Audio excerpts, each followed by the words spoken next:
안녕하십니까?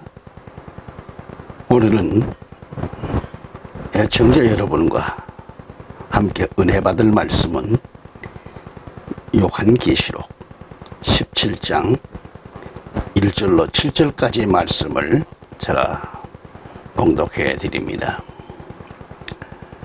또 7 호리병을 가진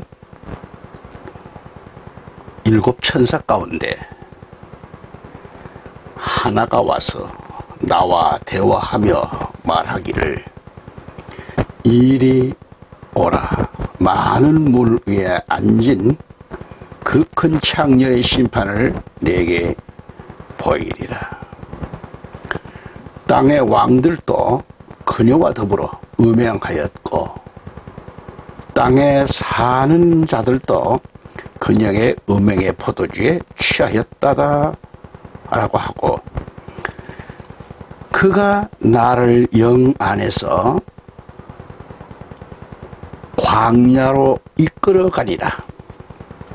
또 내가 보니 한 여자가 주홍빛 짐승 위에 앉아 있는데, 그 짐승은 하나님을 모독하는 이름들로 가득하고 7 교회와 10 뿔을 가졌더라. 또 그 여자는 자주색과 주홍색 옷을 입고 금과 보석과 진주로 장식하고 손에는 금잔을 가졌는데, 그 잔은 가증스러운 것들과 그녀의 행한 음행에 더러운 것들로 가득 찼더라. 금잔에 채워진 것을 얘기합니다. 그녀의 이마에 한 이름이 기록되어 있는데, 신비라, 큰 바벨론이라, 땅의 창녀들과 가증한 것들의 어미라고 하였더라. 또 내가 보니 그 여자가 성도들의 피와 예수의 순교자들의 피에 취하였더라. 그러므로 내가 그녀를 보고 크게 의아해 하며 놀랐더라. 그러자 그 천사가 내게 말하기를, 왜 놀라느냐? 내가 그 여자의 신비와 그녀를 태운 7 머리와 10 뿔을 가진 그 짐승의 신비를 너에게 말하리라. 아멘. 청자 여러분, 오늘도 주 예수 그리스도의 이름으로 영생의 길, 축복받은 삶이 되시길 기원합니다. 오늘 나와 여러분이 깊이 깨닫고 묵상해야 할 말씀의 제목은 7 머리와 10 뿔을 가진 비밀입니다. 다시 말하면 큰 제목으로는 그 큰 창녀가 받을 심판이 되겠고, 소재로는 7 머리 10 뿔의 비밀에 대해서 말씀을 전하고자 합니다. 자, 그 큰 창녀, 바로 우리 성경에는 음료로 되어 있죠. 예, 심판에 대해서 말씀을 선포합니다. 저는 먼저 우리 한국교회의 목회자와 1천만 성도 여러분께서 주님의 이름으로 이렇게 말씀을 드리고자 합니다. 이제는 정신 차려야 할 때라고 보는 거죠. 그리고 하나님께로 돌아서야 한다. 인본주의 사상에서 하나님을 중심한 영적인 생활로 돌아서야 한다는 거죠. 그렇게만 된다고 하면 하나님의 백성을 누가 감히 얕잡아 보겠는가? 정부가 기독교를 얕잡아 보겠는가? 나와 여러분이 진리 안에서 바로 서 있다면 전도는 저절로 될 것이라고 저는 믿어집니다. 그러나 현실은 그렇지를 못합니다. 통계에 의하면 우리 한국은 무려 6만 5천 개의 교회와 20만여 명의 목사가 있고요. 수십만 명에 이르는 중직자들이 있고요. 전국에 무려 70여 개의 선지학교, 대학원, 언필칭 선지학교 학자만 1천여 명이 이른다고 그러죠. 그렇다면 왜 이렇게 대한민국의 자유민주주의가 파괴되었는가? 분명코 대한민국은 헌법상에 종교 자유가 보장되어 있는 나라입니다.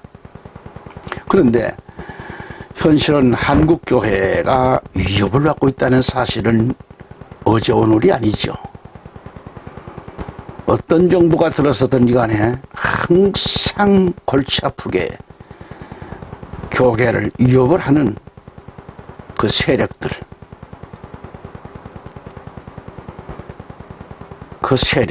저 여의도의 저 세력들, 정부 요직들, 이와 같은 우리에 대해 소위 스스로 정통성을 가졌다는 우리 한국교회의 그 잘난 지도자들은 다 어디로 가 있다는 말인가? 정부의 잘못된 정책에 대해 어느 한 사람 나서는 그런 목회자, 성도가 보이질 않으니 말이죠. 게다가 정통성은 고사하고 어디서 무슨 신학을 배우는지조차도 의심스러운 목사들이 한국 교계를 대표하는 양 설치되고 있기 때문에 꼴이 아니잖아요. 마치 돌들이 소리 지르고 있는 것이 아니고 무엇인가. 지난번에 2022년 동성애 퀴즈 축제가 서울 광장에서 정부와 서울시에 허락하에 열렸지 않습니까?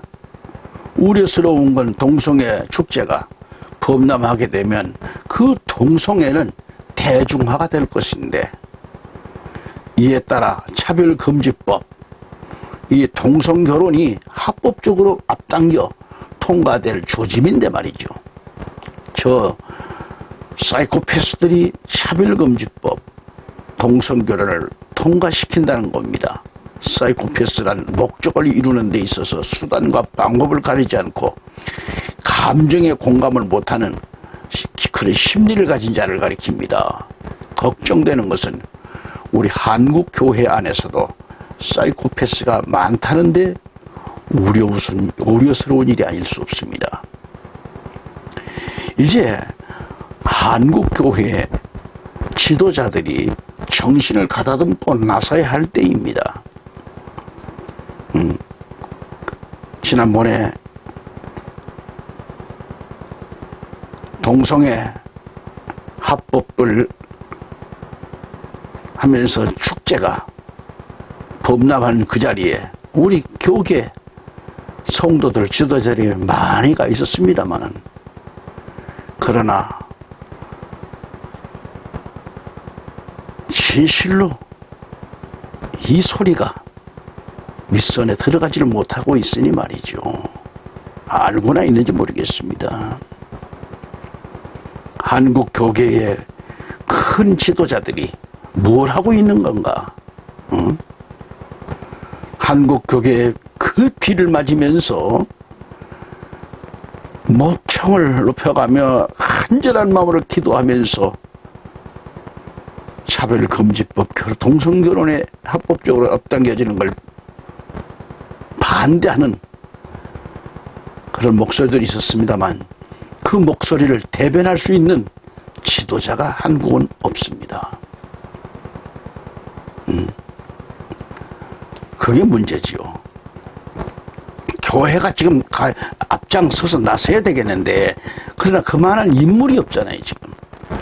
기독교가 하나가 되는데 기도해야 하고 앞장서야 한다는 건 사실이지요. 우리 한국에는 소위 몇 명에 불과한 총회가 우후죽순 드러나고 있잖아요. 일개 노회에 사찰만도 못한 몇 명의 목사들이 모여 총회를 만들고 총회장이랍시고 말이죠. 총회장 선출하는 등 사분오율이 따로 없습니다. 왜 이렇게 되었는가? 현재 콩가루처럼 쪼개지고 흐트러진 기독교회는 한국교회를 대변할 수 있는 인물이 없습니다. 있다면 한결같이 정부에 딸랑거리는 우리가 내시 같은 자들이 교단장이라며 정치의 신여로 굽실거리며 그럴 뿐이에요. 굽실거리고 있지 않는가. 이것이 현실입니다. 기독교를 대변할 수 있는 그런 대변자가 없어요. 기독교 교단장들은 하나님을 두려워하며 어서속히 한국교회를 하나로 만들어야 합니다.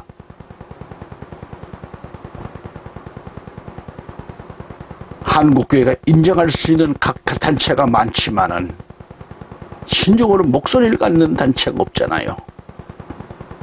그리고 한국교회를 대변하는 지도자를 선출하여 하나님 편에서 정부 지도자들을 훈계하고 바른 진리로 국력을 회복시키는 데 힘써야 할 때라 이 말이죠. 이를 위하여 교단의 대표성 가진 인물들이 나서야 할 뿐만 아니라 대교단들이 앞장서야 되겠고, 선지대학교 선지학교 하니까 여러분 이해하시기 바랍니다. 저는 옛날부터 신학이라는 말 자체를 기분 나빠합니다. 귀신 신자 배우락자 말이죠. 응? 또 캐톨릭의 신부 하면 신부 무슨 뭘 거기도 귀신 신자 아닙니까? 아비 붙자서 신부 그럽니다. 여러분 선지학교가 맞습니다. 선지대학교, 선지신학대학원 얼마나 좋습니까? 응? 이런 대학교, 선지대학교 학자들이 나서야 돼요. 앞장서야 돼요. 그래서 우리 한국교회를 향한 정부의 부당한 처우에 대해 당당히 국민 앞에 드러내는데 교계 이 지도자들이 앞장서야 되겠다 그런 얘기입니다. 저 사이코패스들이 차별금지법, 동성결혼을 통과시키질 못하게 막아야 합니다. 대한민국 건국 후 72년 동안 한국 기독교는 사회적 혼란기마다 중심을 잡는 일에 앞장서 왔습니다. 국민들 또한 대체로 그러한 한국교회의 활동을 신뢰해 왔던 것이고요. 그런데 자꾸에는 왜 이 위중한 시기에 교회의 목소리가 들리질 않는가? 코로나19 방역을 앞세워 교회의 예배조차 금지시키는 이 무구무두한 당국을 향해 어떤 소리도 못하는 마치 벙어리 개가 된 듯이 이게 한국교회의 실정이 아닌가 싶습니다. 지난 정부 때 얘기입니다. 자, 오늘 저는 7머리 10뿔 중 그 큰 창녀, 바로 이 음녀의 심판에 대해서 말씀을 드리는 데 있습니다.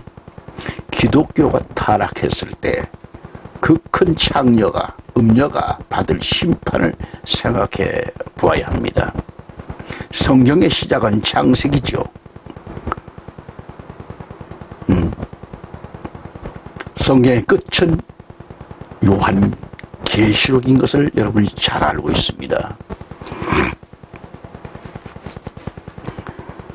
자, 성경의 기록은 창세기에는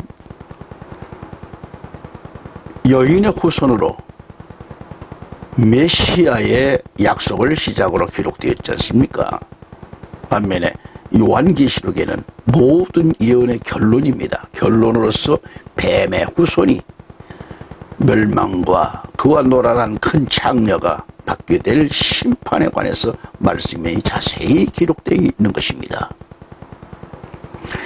이 방송을 애청하고 계시는 애청자 여러분, 오늘 말씀의 제목은 뭐라겠죠? 그 큰 창녀, 음녀를 말하죠. 창녀는 음녀죠. 음녀가 받을 심판이라고 했습니다. 여기 요한이 판모섬이라고 그러죠. 판모섬에서 바라본 한 여인은 신성모독하는 이름들로 가득하다고 일곱 머리와 열 뿔을 가진 주홍색 짐승 위에 앉아 있는 여자를 보았다 그랬습니다. 그 큰 창녀, 이 음녀의 일곱 머리와 열 뿔을 가졌는데 이게 비밀이라겠습니다. 신비지요. 그리고 이 큰 창녀가 받을 심판의 결과는 바로 최후의 멸망이 어떻게 된다는 것을 보여주면서 이에 대해 기도하는 마음으로 말씀을 전하자는데 제가 깊은 뜻이 있습니다. 저차로 계시록 17장 1절을 보면 또 일곱 호리병을 가진 일곱 천사,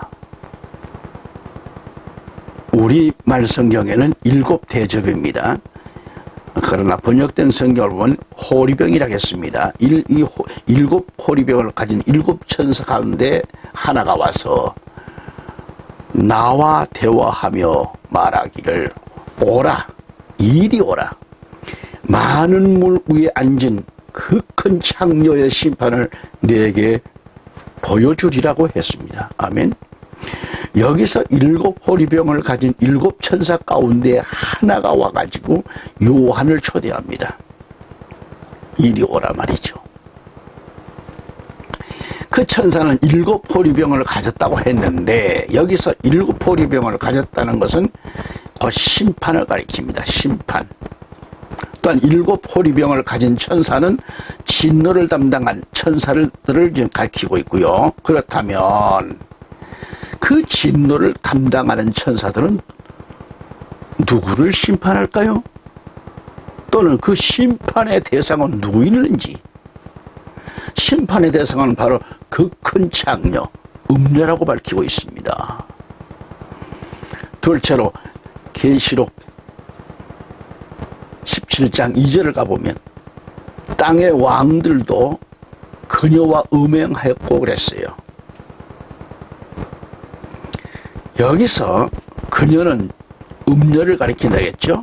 은녀. 자, 땅의 왕족들은 뭐예요? 창녀와 음행을 저질렀다고 했는데, 그리고 땅에 사는 자들도 그녀의 음행의 포도주에 취하게 되었다 그랬습니다. 취했다 그래요. 위에서 말씀을 보았듯이 땅의 임금들, 왕들이 큰 음료와 더불어 음행하였고 땅에 사는 자들도 그녀의 음행의 포도주에 취하게 됐다는 얘기죠. 여기서 유의할 것은 땅의 왕들은 누구인가? 즉 땅의 임금들은 누구인가 말이죠. 또한 땅에 사는 자들도 그녀의 음행의 포도주에 취하게 되었다고 그랬는데 이들이 도대체 누구란 말인가? 오늘 우리는 이들을 알아야 합니다. 그 다음에 여기 그 큰 창녀의 모습이 나타나고 있는데 셋째로 이는 누구를 가리키는가? 계시록 17장 1절에 하단을 보면 많은 물 위에 앉은 그 큰 창녀, 그 창녀의 모습이 나옵니다. 여기서 많은 물은 15절 보면은 창녀가 앉아있는 물은 그 말이죠. 백성들과 무리들과 민족들과 언어들이라고 했습니다. 그리고 17장 3, 4절을 보면 그가 나를 영안에서 광야로 이끌어가니라. 또 내가 보니 그래요. 한 여자가 주홍빛 짐승 위에 앉아 있는데 그 짐승은 하나님을 모독하는 이름들로 가득하고 일곱 머리와 열 뿔을 가졌더라.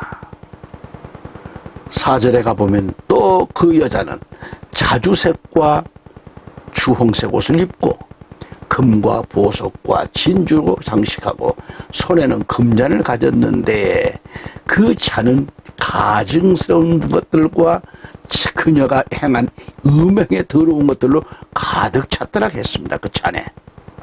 여기서 우리가 알아야 할 것은 창녀의 정체성이에요. 그 다음에 그 큰 창녀의 이름이 나오는데 그 큰 창녀의 이름이 궁금합니다. 계시록 17장 5절에 그녀의 이마에 한 이름이 기록되어 있는데 신비라, 비밀이죠. 비밀이라. 그 큰 바빌론이라 땅의 창녀들과 가증한 것들의 엄이라 하였다고 그랬습니다.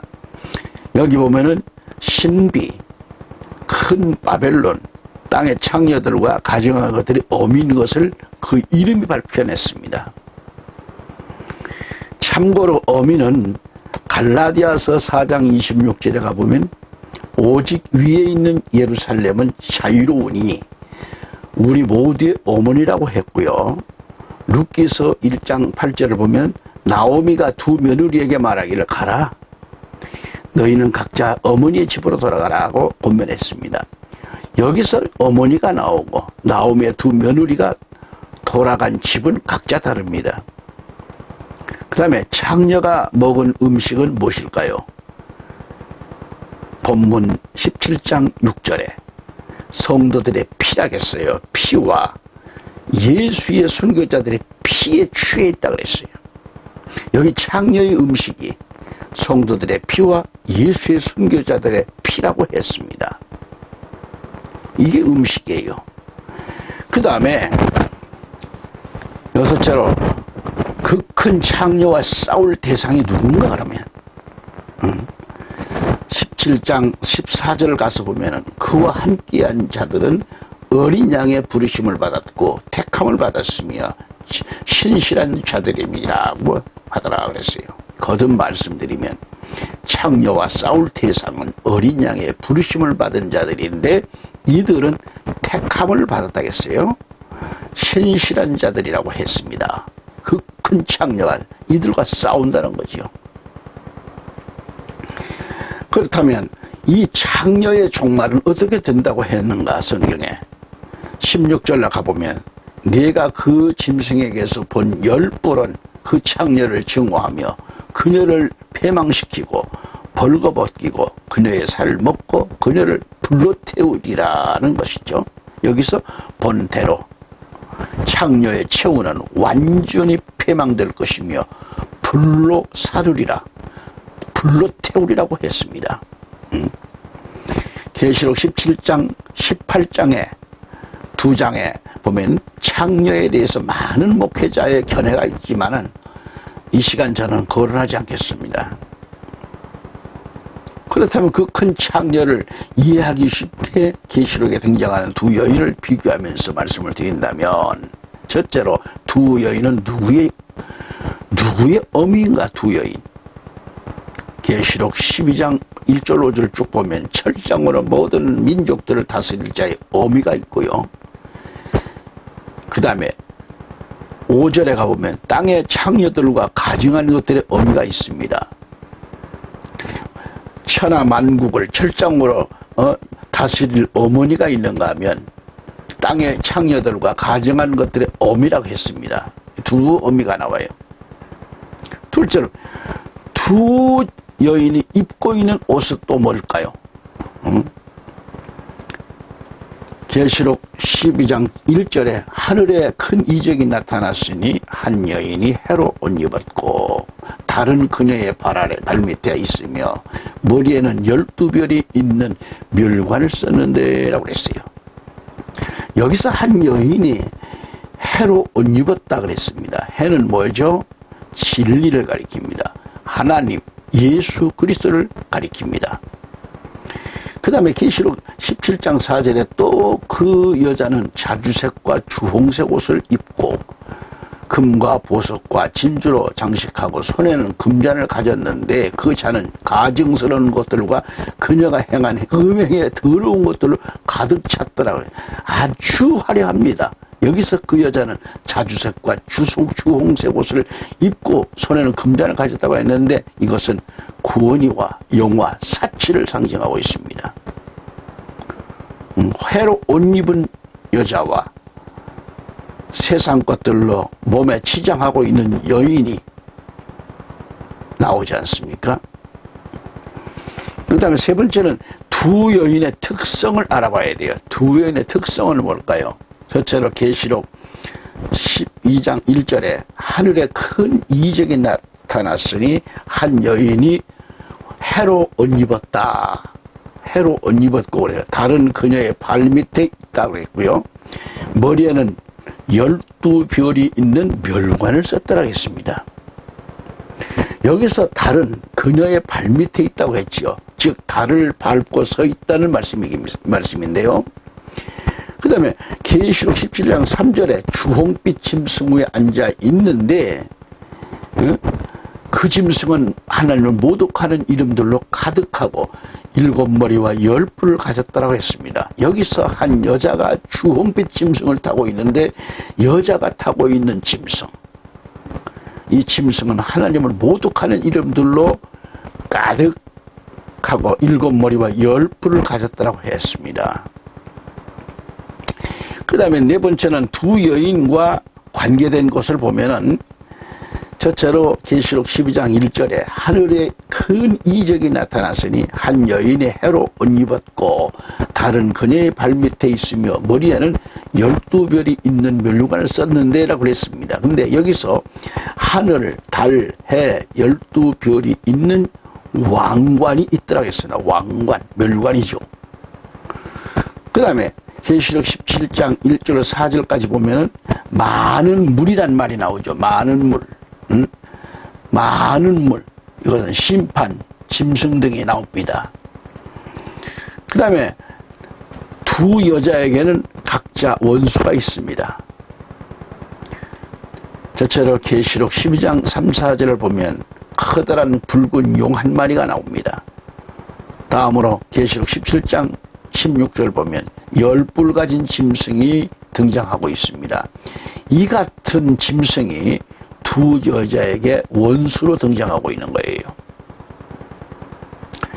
여섯째, 두 여자의 머리와 이마를 볼 수가 있습니다. 저처럼 계시록 12장 1절에 머리에는 12별이 있는 멸관을 썼더라 했습니다. 둘째로 계시록 17장 5절에 보면 그녀의 이마에 이름이 기록되어 있는데 신비라 큰 바빌론이라고 써 있습니다. 일곱 번째는 두 여자의 마지막 최후가 뭘까요? 계시록 12장 6절에 그 여인은 광야로 도망했는데 그곳에는 그들이 그녀를 1260일 동안 부양하려고 하나님께서 그녀를 위하여 마련해 놓으신 곳이 있더라고 했습니다. 하나님께서 예비하신 한 처소, 예비처가 준비되어 있는데 거기서 1260일 동안 부녀를 부양받는 처소가 마련되어 있다고 했습니다. 그 다음에 계시록 17장 26절 보면 그녀의 살을 먹고 그녀를 불러 태우리라고 했습니다. 이건 뭘 말하죠? 완전한 패망이 있을 뿐이죠. 창녀가 받을 심판은 바로 멸망밖에 없습니다. 자, 다음으로 큰 음녀의 범죄를 정리해 본다면 계시록 17장 2절에 진리를 버리고 세상과 짝한다는 것. 둘째로 계시록 17장 2절에 음행의 포도주에 취했다는 것. 셋째는 3절에 가보면 적그리스도와 놀아나며 그의 일에 협조했다는 것이고 계시록 18장 7절을 보면 자기를 영화롭게 한다겠습니다. 그 다음에 계시록 18장 7절에 자신을 여왕으로 높이고요. 그 다음에 계시록 18장 12절 13절을 보면 하나님께서 좋아하시는 것들을 자신의 상품으로 삼았다고 했고 그 다음에 계시록 18장 5절에 보면 하나님께서 불의를 기억하실 정도로 많은 죄를 지었다라는 것인데요. 이것이 큰 음녀의 죄목들입니다.